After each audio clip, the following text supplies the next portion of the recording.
ಇದು FM 103.1 ಮೆಗಾಹೆರ್ಟ್ಸ್ ಕಂಪನಾಂಕದಲ್ಲಿ ಆಕಾಶವಾಣಿಯ ಮಡಿಕೇರಿ ಕೇಂದ್ರ. ಆಕಾಶವಾಣಿ ಕನ್ನಡದಲ್ಲಿ ಭಾಷಣ. ಬುದ್ಧಯಾನ ಈ ಕುರಿತು ಮಾತನಾಡುತ್ತಾರೆ ನಿವೃತ್ತ ಪ್ರಾಂಶುಪಾಲರಾದ ಡಾಕ್ಟರ್ ಜೆ ಸೋಮಣ್ಣ ಬಾಳೆಲೆ. ಬುದ್ಧಂ ಶರಣಂ ಗಚ್ಛಾಮಿ, ಸಂಘಂ ಶರಣಂ ಗಚ್ಛಾಮಿ, ಧಮ್ಮಂ ಶರಣಂ ಗಚ್ಛಾಮಿ. ಇದು ಬುದ್ಧನ ಮತ್ತು ಆತನ ಅನುಯಾಯಿಗಳು ಸದಾ ಉದ್ಘೋಷಿಸುವ ಶ್ಲೋಕ. ಬುದ್ಧ ಎನ್ನುವುದು ಒಂದು ಹೆಸರಲ್ಲ, ಅದೊಂದು ಸಾಧಕ ಅವಸ್ಥೆ. ಕನ್ನಡದಲ್ಲಿನ ಸಿದ್ಧಪದದ ಹಾಗೆ ನಿರಂತರ ಎಚ್ಚರದಲ್ಲಿರುವವನು ಬುದ್ಧನೆನಿಸಿಕೊಳ್ಳುತ್ತಾನೆ. ಇದೊಂದು ವಿಶೇಷಾವಸ್ಥೆ, ಸಾಧನೆಯಿಂದ ದಕ್ಕಿಸಿಕೊಳ್ಳುವ ನಿರಂತರ ಅರಿವಿನಲ್ಲಿ ಬದುಕುವ ಸಿದ್ಧಿ. ಸಾಮಾನ್ಯ ಮನುಷ್ಯರು ಮರೆವಿಗೆ ಸಂದಿರುತ್ತಾರೆ. ಮರೆವು ಎಂದರೆ ಈ ಲೋಕವನ್ನು ಅದು ಇರುವಂತೆ ಅರಿತುಕೊಂಡು ಬಾಳಲಾಗದ ಅಸಾಮರ್ಥ್ಯ. ಇದು ಅವರನ್ನು ದುಃಖಕ್ಕೆ ಈಡು ಮಾಡುತ್ತದೆ. ಈ ಮರೆವು ಜೈವಿಕವಾದುದು, ಅಂದರೆ ಸುಮ್ಮನೆ ಇದ್ದರೆ ಸಾಕು, ಅದರಷ್ಟಕ್ಕೆ ಅದು ಆವರಿಸಿಕೊಳ್ಳುತ್ತದೆ. ಬುದ್ಧ ಸತ್ವವು ಜೈವಿಕವಾದ ಈ ಮರೆವನ್ನು ದಾಟಿದ್ದು. ಮರೆವನ್ನು ತಾನೂ ದಾಟಿ ತಾನು ಕಂಡುಕೊಂಡ ಈ ಅರಿವನ್ನು ತನ್ನ ಸುತ್ತಲಿನವರಿಗೂ ತಿಳಿಸಿಕೊಟ್ಟು ಅವರನ್ನು ದುಃಖಮುಕ್ತರನ್ನಾಗಿಸುವವನು ಬುದ್ಧ. ಬುದ್ಧನ ಹುಟ್ಟು ಹೆಸರು ಸಿದ್ಧಾರ್ಥ. ಗೌತಮನೆಂಬುದು ಕುಲದ ಹೆಸರು. ಸಾಕ್ಯ ಕುಲದಲ್ಲಿ ಹುಟ್ಟಿದ್ದರಿಂದ ಅವನನ್ನು ಸಾಕ್ಯಮುನಿ ಬುದ್ಧನೆನ್ನುತ್ತಾರೆ. ಬುದ್ಧನೆಂದರೆ ಎಚ್ಚೆತ್ತವನು. ಬುದ್ಧನ ಬಗೆಗಿನ ಚಾರಿತ್ರಿಕ ವಿವರಗಳು ಮಸುಕು ಮಸುಕಾಗಿ ದೊರಕುತ್ತವೆ. ಕ್ರಿಸ್ತಪೂರ್ವ 566ರಲ್ಲಿ ಜನಿಸಿದ ಬುದ್ಧ ಕ್ರಿಸ್ತಪೂರ್ವ 486ರಲ್ಲಿ ಪರಿನಿರ್ವಾಣ ಹೊಂದಿದ ಎಂಬುದು ಬಹುಪಾಲು ವಿದ್ವಾಂಸರ ನಿಲುವು. ಬುದ್ಧ ಅರಮನೆಯನ್ನು ತ್ಯಜಿಸಿದಾಗ ಅವನಿಗೆ 29 ವರ್ಷ ವಯಸ್ಸು. ಬುದ್ಧನ ತಂದೆ ಸಾಕ್ಯ ಬುಡಕಟ್ಟಿನ ಶುದ್ಧೋಧನ, ಮಂಗೋಲಿಯನ್ ಮೂಲದವನು. ತಾಯಿ ಕೋಲಿ ಬುಡಕಟ್ಟಿನ ಮಾಯಾದೇವಿ. ಬನಾರಸ್ಸಿನಿಂದ ಸುಮಾರು 100 ಮೈಲಿ ದೂರದಲ್ಲಿರುವ ಕಪಿಲವಸ್ತು ಇವರ ಊರು. ಸಾಕ್ಯರ ಕಸುಬು ಕೃಷಿ. ಶುದ್ಧೋಧನನು ಕೂಡ ಕೃಷಿಯಲ್ಲಿ ತೊಡಗಿದ್ದವನು. ತಂದೆ ಶುದ್ಧೋಧನನು ಹೊಲಕ್ಕೆ ಹೋದಾಗ ಜೊತೆಯಲ್ಲಿ ಹೋಗುತ್ತಿದ್ದ ಗೌತಮನು ತನ್ನ ತಂದೆಯು ಹೊಲದಲ್ಲಿ ಕೆಲಸ ಮಾಡುವ ಹೊತ್ತು ಅಲ್ಲಿನ ಜಂಬೂ ವೃಕ್ಷದಡಿಯಲ್ಲಿ ಆಟವಾಡುತ್ತಿದ್ದನು. ಅಲ್ಲಿ ಧ್ಯಾನದ ಮೊದಲ ಅನುಭವವನ್ನು ಪಡೆದಿದ್ದನೆಂದು ಅನೇಕ ದಾಖಲೆಗಳು ಹೇಳುತ್ತವೆ. ಹೀಗೆ ಸಾಮಾನ್ಯ ಬದುಕನ್ನು ಅತ್ಯಂತ ಹತ್ತಿರದಿಂದ ಕಂಡಿದ್ದ ಗೌತಮನು ರೋಗಿಯನ್ನು, ಸನ್ಯಾಸಿಯನ್ನು, ಸಾವನ್ನು ಕಂಡಿರಲಿಲ್ಲವೆನ್ನುವಂತೆ ಚಿತ್ರಿಸಿರುವ ಕೆಲವು ಕೃತಿಗಳನ್ನು ನಾವು ಎಚ್ಚರದಿಂದ ಓದಬೇಕಾಗಿದೆ. ಬುದ್ಧನು ಹುಟ್ಟುವ ಕಾಲಕ್ಕೆ ಅವನ ತಂದೆ ಶುದ್ಧೋಧನ ಒಂದು ಬುಡಕಟ್ಟಿನ ರಾಜ್ಯವಾಳುತ್ತಿದ್ದನು. ಹೆಂಡತಿ ಮಾಯಾದೇವಿಯ ತಂಗಿಯಾದ ಮಹಾಪ್ರಜಾಪತಿ ಗೌತಮಿಯನ್ನು ಅವನು ಮದುವೆಯಾಗಿದ್ದನು. ಮಾಯಾದೇವಿ ಗರ್ಭವತಿಯಾಗಿ ದಿನ ತುಂಬುತ್ತಾ ಬಂದಾಗ ತವರು ನಾಡಾದ ದೇವದಹಕ್ಕೆ ಹೋಗುವ ಇಚ್ಛೆಯನ್ನು ವ್ಯಕ್ತಪಡಿಸಿದಳು. ಅವಳ ಇಚ್ಛೆಯಂತೆ ತವರಿಗೆ ಹೋಗುವ ಮಾರ್ಗ ಮಧ್ಯದ ಲುಂಬಿನಿ ವನದಲ್ಲಿ ಪ್ರಸವ ವೇದನೆ ಉಂಟಾಯಿತು. ಆಗ ಅಲ್ಲಿನ ಸಾಲು ವೃಕ್ಷದ ಅಡಿಯಲ್ಲಿ ಸಿದ್ಧಾರ್ಥನಿಗೆ ಜನ್ಮವಿತ್ತಳು. ಹೀಗಾಗಿ ಕ್ರಿಸ್ತಪೂರ್ವ 566ರ ವೈಶಾಖ ಶುದ್ಧ ಪೂರ್ಣಿಮೆಯಂದು ಸಿದ್ಧಾರ್ಥ ಗೌತಮನು ಜನಿಸಿದ ಎಂಬುದು ವಿದ್ವಾಂಸರ ಅಭಿಮತ. ಗೌತಮನು ಜನಿಸಿದ 7ನೆಯ ದಿನ ಅವನ ತಾಯಿಯಾದ ಮಾಯಾದೇವಿ ತೀವ್ರವಾದ ಕಾಯಿಲೆಯಿಂದ ತೀರಿಕೊಳ್ಳುತ್ತಾಳೆ. ಆಗ ಮಗು ಗೌತಮನನ್ನು ಪ್ರಜಾಪತಿ ಗೌತಮಿಯು ಸಾಕಿ ಬೆಳೆಸುತ್ತಾಳೆ. ಅರಮನೆಯ ಒಳಗಡೆ ಒಬ್ಬ ರಾಜಕುಮಾರನಿಗೆ ಬೇಕಾದ ಎಲ್ಲ ವಿದ್ಯೆಯನ್ನು ಅವನು ಪಡೆಯುತ್ತಾನೆ. ಯುವಕನಾದ ಗೌತಮನಿಗೆ ಸಾಕ್ಯ ಬುಡಕಟ್ಟಿನ ದಂಡಪಾಣಿ ಎನ್ನುವವನ ಮಗಳಾದ ಯಶೋಧರೆ ಎಂಬ ಸುಂದರ ಯುವತಿಯನ್ನು ತಂದು ಮದುವೆ ಮಾಡುತ್ತಾರೆ.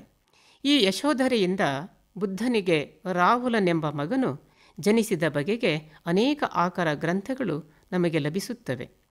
ಕುಟುಂಬವನ್ನು ತ್ಯಜಿಸುವ ಮುನ್ನ ಸಿದ್ಧಾರ್ಥ ಗೌತಮ ತನ್ನ ಕುಟುಂಬವನ್ನು ತುಂಬ ಪ್ರೀತಿಯಿಂದ ನೋಡಿಕೊಳ್ಳುತ್ತಿದ್ದನು ಎಂಬುದು ಕೂಡ ದಾಖಲಾದ ಸಂಗತಿಯಾಗಿದೆ. ಗೌತಮನು ಮನೆಯನ್ನು ತ್ಯಜಿಸಿದ್ದು ಏಕೆ ಎಂಬ ಪ್ರಶ್ನೆ ನಮ್ಮನ್ನು ಕಾಡುವುದುಂಟು. ಇದಕ್ಕೆ ಅನೇಕ ಪುಷ್ಟಿ ನೀಡುವ ಅಂಶಗಳು ನಮಗೆ ಲಭಿಸುತ್ತವೆ. ಸಾಕ್ಯ ಬುಡಕಟ್ಟು ತನ್ನ ಹಿತಾಸಕ್ತಿಗಳನ್ನು ಕಾಪಾಡಿಕೊಳ್ಳಲು ಸಂಘವೊಂದನ್ನು ಸ್ಥಾಪಿಸಿಕೊಂಡಿತ್ತು. 20 ವರ್ಷ ತುಂಬಿದ ಗೌತಮನನ್ನು ಸಾಕ್ಯ ಬುಡಕಟ್ಟಿನ ಪದ್ಧತಿಯ ಪ್ರಕಾರ ಆ ಬುಡಕಟ್ಟಿನ ಸಂಘಕ್ಕೆ ಸದಸ್ಯನನ್ನಾಗಿ ಸೇರಿಸಿಕೊಳ್ಳಲಾಯಿತು. ಗೌತಮನಿಗೆ 28 ವರ್ಷ ವಯಸ್ಸಾಗಿದ್ದಾಗ ಆ ಸಂಘದಲ್ಲಿ ಒಂದು ಸಂಘರ್ಷ ಉಂಟಾಯಿತು. ಸಾಕ್ಯರ ಕಪಿಲವಸ್ತುವಿನ ಪಕ್ಕದಲ್ಲಿ ಕೋಲಿ ಬುಡಕಟ್ಟಿನ ರಾಜ್ಯವಿದ್ದು 2 ರಾಜ್ಯಗಳ ನಡುವೆ ರೋಹಿಣಿ ನದಿ ಹರಿಯುತ್ತಿತ್ತು. 2 ರಾಜ್ಯದವರು ಆ ನದಿಯ ನೀರನ್ನು ಹಂಚಿಕೆ ಮಾಡಿಕೊಂಡು ಬಳಸಿಕೊಳ್ಳುತ್ತಿದ್ದರು. ಈ ನದಿ ನೀರಿನ ಹಂಚಿಕೆಯ ಕಾರಣಕ್ಕೆ 2 ರಾಜ್ಯಗಳ ನಡುವೆ ಆಗಾಗ್ಗೆ ತಕರಾರುಗಳು ಉಂಟಾಗುತ್ತಿದ್ದವು. ಸಣ್ಣ ಪುಟ್ಟ ಸಂಘರ್ಷಗಳು ನಡೆಯುತ್ತಿದ್ದವು. ಒಮ್ಮೆ ಈ ಬಿಕ್ಕಟ್ಟು ತೀವ್ರ ಸ್ವರೂಪವನ್ನು ಪಡೆದುಕೊಂಡಿತು. 2 ರಾಜ್ಯಗಳ ನಡುವೆ ಯುದ್ಧವೇ ನಡೆಯುವ ಹಂತಕ್ಕೆ ಬಂದಾಗ ಸಾಕ್ಯ ಸಂಘದವರು ಈ ಬಗೆಗೆ ಚರ್ಚಿಸಲು ಸಭೆಯನ್ನು ಕರೆದರು. ಸಭೆಯಲ್ಲಿ ನದಿಯ ನೀರಿನ ಸಮಸ್ಯೆಯನ್ನು ಒಂದೇ ಬಾರಿಗೆ ಬಗೆಹರಿಸಲು ಕೋಲಿಯವರ ಜೊತೆಗೆ ಯುದ್ಧವೇ ಸರಿ ಎಂಬ ಅಭಿಪ್ರಾಯ ವ್ಯಕ್ತವಾಯಿತು. ಸಂಘದ ಸೇನಾಪತಿ ಯುದ್ಧ ಘೋಷಣೆಯ ನಿರ್ಣಯವನ್ನು ಮಂಡಿಸಿ ಅದಕ್ಕೆ ಒಪ್ಪಿಗೆಯನ್ನೂ ಪಡೆದರು.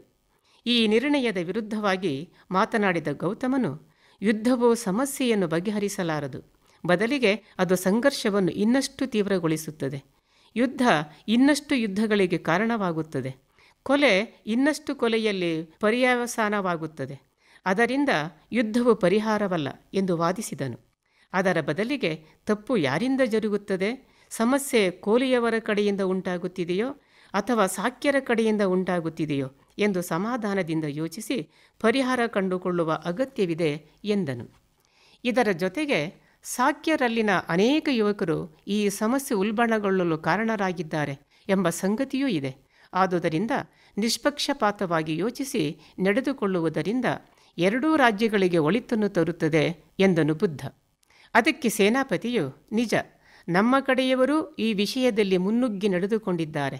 ಆದರೆ ಈ ಬಾರಿಯ ನೀರಿನ ಮೊದಲ ಹಕ್ಕು ನಮ್ಮದೇ ಇತ್ತು. ಅದನ್ನು ಪಡೆಯುವ ಭರದಲ್ಲಿ ಹಾಗೆ ನಡೆದುಕೊಂಡಿರುವುದು ತಪ್ಪಲ್ಲ ಎಂದು ವಾದಿಸಿದನು. ಅದಕ್ಕೆ ಗೌತಮನು, ಇದು ನಮ್ಮ ಕಡೆಯವರಿಂದಲೂ ತಪ್ಪುಗಳು ನಡೆದಿವೆ ಎಂಬುದನ್ನು ಸಾಬೀತುಪಡಿಸುತ್ತದೆ. ಆದುದರಿಂದ ನನ್ನ ಸಲಹೆ ಏನೆಂದರೆ, ನಮ್ಮ ಕಡೆಯಿಂದ 2 ಮತ್ತು ಕೋಲಿಯವರ ಕಡೆಯಿಂದ 2 ಅವರೇ ಆಯ್ಕೆ ಮಾಡಲಿ. ಈ 4 ಸೇರಿ ಮತ್ತೊಬ್ಬನನ್ನು ಆಯ್ಕೆ ಮಾಡಿ 5 ಸೇರಿ 2 ಕಡೆಯ ವಾದಗಳನ್ನು ಆಲಿಸಿ ಸಮಸ್ಯೆಯನ್ನು ಬಗೆಹರಿಸಲಿ ಎಂದು ಸಲಹೆ ನೀಡಿದನು. ಇದನ್ನು ಕೆಲವು ಹಿರಿಯ ಸದಸ್ಯರು ಒಪ್ಪಿದರೂ ಸೇನಾಪತಿ ಅದನ್ನು ವಿರೋಧಿಸಿ ಯುದ್ಧವೇ ಸಮಸ್ಯೆಯನ್ನು ಬಗೆಹರಿಸಲು ಇರುವ ಏಕೈಕ ಮಾರ್ಗ ಎಂದು ಹಠ ಹಿಡಿದನು. ಒಮ್ಮೆ ಕೋಲಿಯವರನ್ನು ಬಗ್ಗು ಬಡಿದರೆ ಮುಂದೆ ನಮಗೆ ಸಮಸ್ಯೆಯೇ ಇರುವುದಿಲ್ಲವೆಂದು ಯುದ್ಧದ ಪರವಾಗಿ ವಾದಿಸಿದನು. ಇದರಿಂದಾಗಿ ಗೌತಮನ ನಿಲುವು ತಿರಸ್ಕೃತವಾಯಿತು. ಕಡೆಗೆ ಯುದ್ಧವೇ ನಡೆಯಬೇಕೆಂದು ಬಹುಮತದ ನಿರ್ಣಯವಾಯಿತು.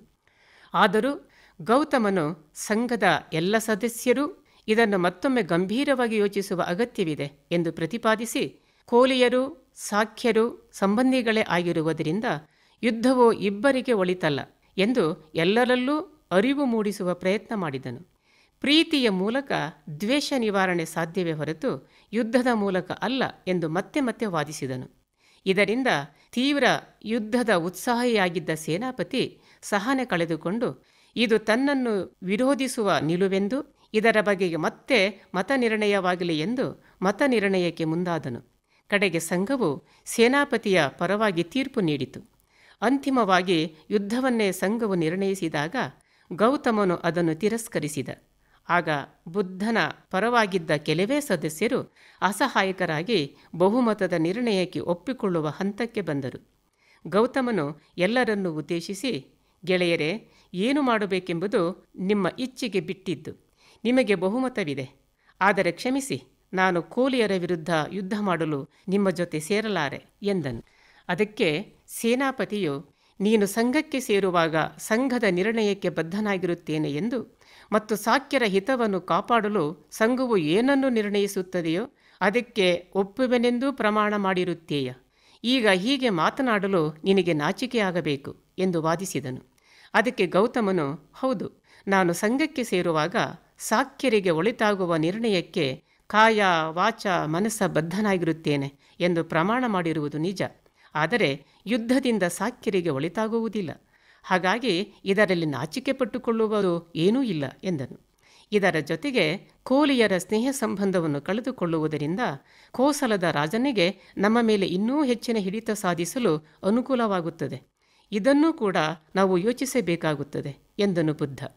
ಇದರಿಂದ ಮತ್ತೂ ವ್ಯಗ್ರನಾದ ಸೇನಾಪತಿಯು ನಿನ್ನನ್ನು ಹೀಗೆ ತಪ್ಪಿಸಿಕೊಂಡು ಹೋಗಲು ಬಿಡುವುದು ಕೂಡ ತಪ್ಪಾಗುತ್ತದೆ. ಕೋಸಲ ರಾಜನ ನೆಪವಿಟ್ಟುಕೊಂಡು ಸಂಘಕ್ಕೆ ನಿನ್ನನ್ನು ಶಿಕ್ಷಿಸುವ ಹಕ್ಕಿಲ್ಲವೆಂಬ ಪ್ರತಿಪಾದನೆಯನ್ನು ಮಾಡುತ್ತಿರುವೆ. ಆದರೆ ಸಂಘಕ್ಕೆ ನಿನ್ನನ್ನು ದೇಶದಿಂದ ಆಚೆಗೆ ಕಳಿಸುವ ಅಥವಾ ಮರಣದಂಡನೆ ವಿಧಿಸುವ ಹಕ್ಕುಗಳೂ ಇವೆ ಎಂಬುದು ನೆನಪಿರಲಿ ಎಂದು ಎಚ್ಚರಿಸಿದನು. ಅಷ್ಟೇ ಅಲ್ಲದೆ ಗೌತಮನ ಮೇಲೆ ಸಾಮಾಜಿಕ ಬಹಿಷ್ಕಾರ ಹಾಕುವುದರ ಜೊತೆಗೆ ಅವನ ಕುಟುಂಬದ ಎಲ್ಲ ಆಸ್ತಿಪಾಸ್ತಿಗಳನ್ನು ಮುಟ್ಟುಗೋಲು ಹಾಕಿ ಅವರ ಮೇಲೂ ಸಾಮಾಜಿಕ ಬಹಿಷ್ಕಾರ ಹಾಕಬಹುದು ಎಂದನು. ಇದಕ್ಕೆ ಗೌತಮನು ತನ್ನ ನಿರ್ಣಯಕ್ಕೆ ತಾನು ಮಾತ್ರ ಹೊಣೆಗಾರನೇ ಹೊರತು ನನ್ನ ಕುಟುಂಬಕ್ಕೆ ಇದರಿಂದ ಕೆಡುಕಾಗುವುದು ಸರಿಯಲ್ಲವೆಂದು ನಿರ್ಧರಿಸಿ ತಾನಾಗಿ ದೇಶದಿಂದ ಬಹಿಷ್ಕೃತನಾಗಿ ಹೋಗುವುದನ್ನು ಆಯ್ಕೆ ಮಾಡಿಕೊಂಡನು.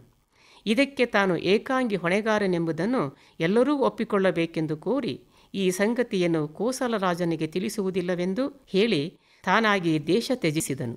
ಹೀಗೆ ಹೊರಡುವಾಗ ಆತ ತನ್ನ ತಂದೆ, ಹೆಂಡತಿ, ಮಗನಿಗೆ ತಿಳಿಸಿಯೇ ಹೊರಡುತ್ತಾನೆ ಎಂಬುದು ಅನೇಕ ವಿದ್ವಾಂಸರ ಅಭಿಮತ. ಮನೆ ಬಿಟ್ಟು ತೆರಳಿದ ಬಳಿಕ ಕಪಿಲವಸ್ತುವನ್ನು ತೊರೆದ ಗೌತಮನು ಮೊದಲಿಗೆ ಬಿಂಬಸಾರನಿದ್ದ ಮಗಧ ರಾಜಗೃಹಕ್ಕೆ ಬಂದನು. ಕಪಿಲ ವಸ್ತುವಿನಿಂದ ರಾಜಗೃಹಕ್ಕೆ ಸುಮಾರು 400 ಮೈಲಿಗಳಷ್ಟು ದೂರವಿದ್ದು ಅದನ್ನು ಬರಿಗಾಲಿನಿಂದ ಕ್ರಮಿಸಿದನು. ರಾಜಗೃಹದ ಬಳಿಯ ವನದಲ್ಲಿ ಒಂದು ಎಲೆಮನೆಯನ್ನು ಸಿದ್ಧಪಡಿಸಿಕೊಂಡಿದ್ದ ಗೌತಮನ ಬಗೆಗೆ ಕೇಳಿ ತಿಳಿದುಕೊಂಡಿದ್ದ ಬಿಂಬಸಾರನು ತಾನೇ ಅವನ ಬಳಿ ಬಂದನು. ಅವನ ವಂಶದ ಕೀರ್ತಿಯ ಬಗೆಗೆ ಮತ್ತು ಅದನ್ನು ಮುಂದುವರಿಸುವ ಬಗೆಗೆ ಅವನಿಗೆ ವಿವರಿಸಿ ಮತ್ತೆ ಕಪಿಲವಸ್ತುವಿಗೆ ವಾಪಸ್ಸು ಹೋಗುವಂತೆ ಕೋರಿಕೊಂಡನು. ಆದರೆ ಗೌತಮನು ಯಾವುದೇ ಲೌಕಿಕದ ವ್ಯಾಮೋಹಗಳಿಂದ ಮುಕ್ತನಾಗಿದ್ದು ಬಿಂಬಸಾರನ ಕೋರಿಕೆಯನ್ನು ಅವನು ಮನ್ನಿಸಲಿಲ್ಲ. ಲೋಕದ ತಲ್ಲಣೆಗಳಿಗೆ ಕಾರಣ ಹುಡುಕುತ್ತಾ ಹೊರಟ ಸಿದ್ಧಾರ್ಥ ಗೌತಮನಿಗೆ ಮೊದಲು ಇದಿರಾದದ್ದು ಆರಾಡ ಕಲಾಮನೆಂಬ ಶ್ರವಣ ಸಾಧಕ. ಅವನ ತಾತ್ವಿಕತೆಯನ್ನು ಅಧ್ಯಯನ ಮಾಡಿದ ಗೌತಮನಿಗೆ ಧ್ಯಾನದ ವಿವಿಧ ಹಂತಗಳು, ಸಮಾಧಿ ಮುಂತಾದ ಬೇರೆ ಬೇರೆ ಜ್ಞಾನದ ಮಾಧ್ಯಮಗಳ ಪರಿಚಯವಾಯಿತು. ಆಗ ಪ್ರಚಲಿತದಲ್ಲಿದ್ದ ಸುಮಾರು 63 ಚಿಂತನಾ ಪ್ರಸ್ಥಾನಗಳನ್ನು ಆಳವಾಗಿ ಅಧ್ಯಯನ ಮಾಡಿದ ಗೌತಮನಿಗೆ ಆತ್ಯಂತಿಕವಾಗಿ ಲೋಕವನ್ನು ಸರಿಯಾಗಿ ಗ್ರಹಿಸುತ್ತಿಲ್ಲವೆಂದು ಮಾತ್ರ ಗೊತ್ತಾಯಿತು. ಆಗ ಮಗಧ ರಾಜ್ಯದ ಉರುವೇಲು ಎಂಬ ಪ್ರಶಾಂತವಾದ ತಾಣವೊಂದನ್ನು ಅರಸಿಕೊಂಡು ತನ್ನ ಹುಡುಕಾಟವನ್ನು ಮುಂದುವರಿಸಿದನು. ಅಲ್ಲಿ ದೀರ್ಘಕಾಲ ಧ್ಯಾನದಲ್ಲಿ ತೊಡಗಿದನು. ಕ್ರಮೇಣ ಅವನ ಮನಸ್ಸು ಎಲ್ಲ ಬಂಧನಗಳಿಂದ ಮುಕ್ತವಾಗಿ ಸಮತೆಯನ್ನು ಸಾಧಿಸಿತು. ಕಡೆಗೆ ಒಂದು ಪೂರ್ಣಿಮೆಯ ಸಂಜೆ ಬುದ್ಧಗಯಾದ ಹತ್ತಿರ ನೈರಂಜನ ನದಿಯ ದಡದಲ್ಲಿ ಬೋಧಿ ವೃಕ್ಷದಡಿಯಲ್ಲಿ ಕುಳಿತು ಧ್ಯಾನದಲ್ಲಿದ್ದಾಗ ಲೋಕದ ನಿಜ ಅರಿವಾಗಿ ಜ್ಞಾನೋದಯವಾಯಿತು. ಆಗ ಅವನ ವಯಸ್ಸು 35 ವರ್ಷಗಳು. ಅಂದಿನಿಂದ ಅವನು ಜ್ಞಾನವನ್ನು ಪಡೆದು ಎಚ್ಚರಗೊಂಡವನಾದ್ದರಿಂದ ಬುದ್ಧನಾದನು. ಮೊದಲಿಗೆ ಅವನು ಸಹವರ್ತಿಗಳಾಗಿದ್ದ 5 ಶಿಷ್ಯರಿಗೆ ತಾನು ಪಡೆದುಕೊಂಡಿದ್ದ ಜ್ಞಾನವನ್ನು ಹಂಚಿಕೊಳ್ಳಲು ಸಾರನಾಥದಲ್ಲಿ ಮೊದಲ ಉಪದೇಶ ನೀಡಿದನು. ಅವನು ನೀಡಿದ ಮೊದಲ ಉಪದೇಶದ ಪ್ರಮುಖಾಂಶಗಳನ್ನು ಧಮ್ಮಚಕ್ರ ಪ್ರವರ್ತನಾ ಸೂತ್ರವು ದಾಖಲಿಸಿದೆ. ಆನಂತರ ಸುಮಾರು 45 ವರ್ಷಗಳ ಕಾಲ ಯಾವುದೇ ಭಿನ್ನಭೇದ ಮಾಡದೆ ಎಲ್ಲರಿಗೂ ತನ್ನ ಜ್ಞಾನವನ್ನು ಹಂಚಿಕೊಂಡನು. ತನ್ನ 80ನೇ ವಯಸ್ಸಿನಲ್ಲಿ ಬುದ್ಧ ಇಂದಿನ ಉತ್ತರ ಪ್ರದೇಶದಲ್ಲಿರುವ ಕುಶಿನಾರ ಎಂಬಲ್ಲಿ ನಿರ್ವಾಣ ಹೊಂದಿದನು. ಬುದ್ಧ ಸುಮಾರು 45 ವರ್ಷಗಳ ಕಾಲ ತಾನು ಕಂಡುಕೊಂಡ ಸತ್ಯವನ್ನು ತನ್ನ ಸುತ್ತಲಿನ ಜನರಿಗೆ ತಿಳಿಸಿಕೊಟ್ಟನು. ಅವನ ಮಾತುಕತೆಯನ್ನು ಕೇಳಿಸಿಕೊಂಡವರು ದಾಖಲಿಸಿರುವ ದಾಖಲೆಗಳ ವ್ಯಾಖ್ಯಾನ, ಮರುವ್ಯಾಖ್ಯಾನಗಳ ಮೂಲಕ ಬುದ್ಧ ತಿಳಿಸಿರುವ ಸಂಗತಿಗಳನ್ನು ಕಂಡುಕೊಳ್ಳುತ್ತಿದ್ದೇವೆ. ಬುದ್ಧನಿಂದ ಸ್ಥಾಪಿತವಾದ ಬೌದ್ಧ ಧರ್ಮವೆಂದರೆ ಕೇವಲ ಇಂಥ ಕೆಲವು ಸೂತ್ರರೂಪಿ ಮಾತುಗಳಲ್ಲ, ಲೋಕವನ್ನು ಸರಿಯಾಗಿ ಅರ್ಥ ಮಾಡಿಕೊಂಡು ಅದರ ನಿತ್ಯ ನಡೆಗೆ ಬಾಧಕವಾಗದಂತೆ ನಡೆದುಕೊಳ್ಳುವ ಜೀವನ ಕ್ರಮ. ಇದುವರೆಗೆ ಬುದ್ಧಯಾನ ಈ ಕುರಿತು ಮಾತನಾಡಿದವರು ನಿವೃತ್ತ ಪ್ರಾಂಶುಪಾಲರಾದ ಡಾಕ್ಟರ್ ಜೆ ಸೋಮಣ್ಣ ಬಾಳೆಲೆ.